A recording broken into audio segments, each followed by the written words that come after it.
Now I like to invite my friend Dr. Frank Kaufmann.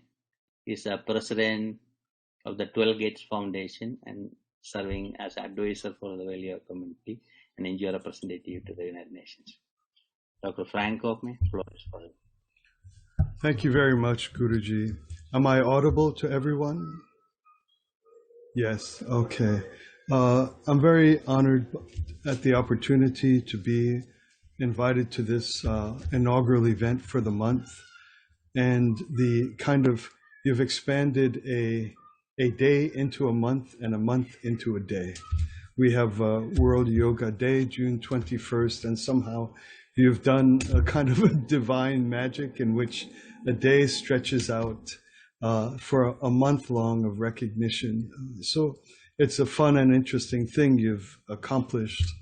You've been seminal to help make the world aware of yoga in a unique way.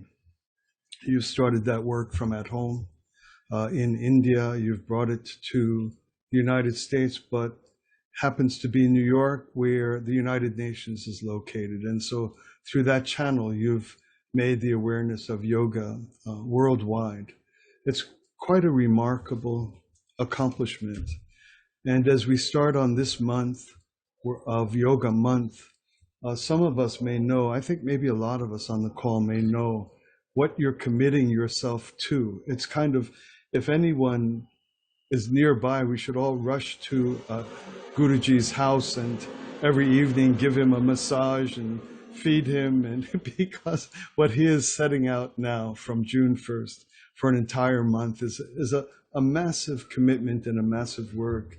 So we're really grateful to you, and you've done a genuine piece of world history in this 21st century with the transformation or global awareness of yoga. It's quite an achievement. I'll say just a word and then offer a short prayer. Yoga originates, of course, in India, and everything that originates anywhere in some particular part of the world will come from its spiritual culture or religious culture. So for many and for millennia, yoga has been identified or associated with Hinduism. But you are an interfaith person by birth, by upbringing, by spiritual training. And the yoga that you've made worldwide is interfaith by nature. I think this is trend-setting, and it's important for the tradition so that now people can practice yoga from any one of their own original traditions. I think this could be the same with any practices which grow out of original spiritual traditions. For example, would everybody in the world benefit from some Catholic practices? Absolutely so. There's a great deal in Catholicism which, if we could universalize it, Hindus could practice it and benefit, Jews, and on and on. Or Judaism. Much of Judaism is very beneficial for people to practice if it could be universalized and recognized for the divine gift that came to that particular people and that particular culture.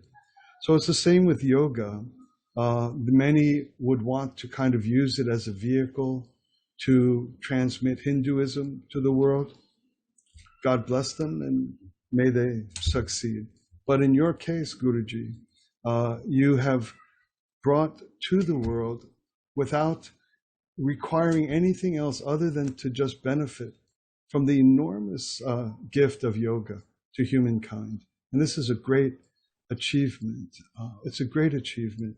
And it holds a lot of promise for the universalization of all ways, of all insights, of all practices that originate in particular spiritual and religious cultures, whether it be Hinduism or any other religious universe from which people have grown and improved. So I'm happy to be a part of this and always grateful at your invitation. I'll just say a short prayer and to help inaugurate or open the month, and thank you again for the invitation. Our loving God, you've created every human being out of your infinite love, and our innate desire to improve ourselves is because we want to become worthy of you and be like you and be you together with our brothers and sisters. And all the world over, you've introduced a myriad of ways and practices and insights, one of the most beautiful of which is yoga.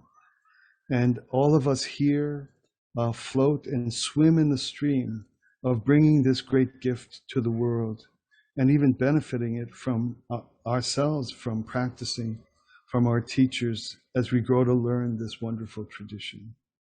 Now, a whole month is been declared, and we're going to keep our attention on yoga and all the 360 or the sphere of wonder which we can learn about it in every direction. Please bless every person here. Please bless Guruji, give him great strength for the work of the month ahead.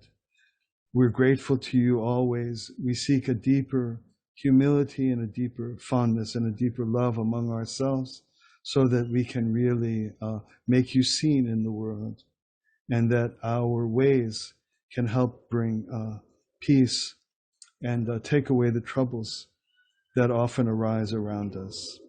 Thank you again. Amen. And thank you, Dr. Frank Kaufmann. You brought the commitment. But I had to mention someone else. Those who made the foundation for all the yogis like me.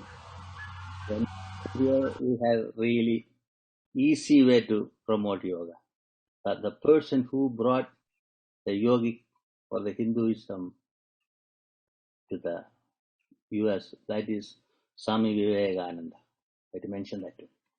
In the resolution we made, whereas yoga has introduced to the United States in the 1890s, when Indian monk Swami Vivekananda wrote the book Raj Yoga in New York City, because I want that to be in the resolution. Because he's the person brought this wide range of knowledge of India to the American community, especially in the Parliament of World Religions.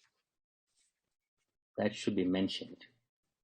Thereafter, we mention Ayush Department and all other things. We'll, and the resolution we'll read on 21st at the Church Center. And thank you, Frank Kaufmann. I know your mother is from Calcutta. You are an interfaith person too. So we understand the purpose of our life beyond religion or culture. We'll do it. Thank you so much. Now I